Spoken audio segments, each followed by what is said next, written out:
بسم الله الرحمن الرحيم سبحان الذي أسرى بعبده ليلا من المسجد الحرام إلى المسجد الأقصى الذي باركنا حوله لنريه من آياتنا إنه هو السميع البصير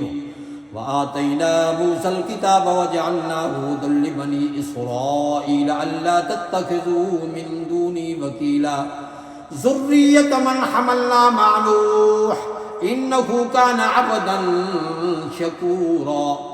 وقضينا إلى بني إسرائيل في الكتاب لتفسدن في الأرض مرتين ولتعلن علوا كبيرا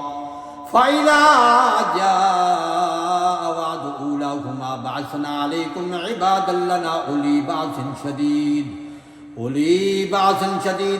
فجاسوا خلال الديار وكان بعدا مفعولا ثم رددنا لكم الكرة عليهم وأمددناكم بأموال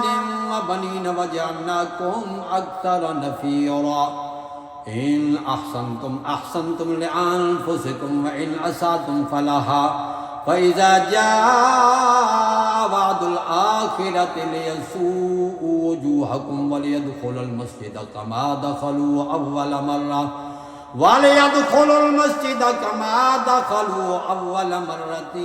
وليتبروا ما علوا تتبيرا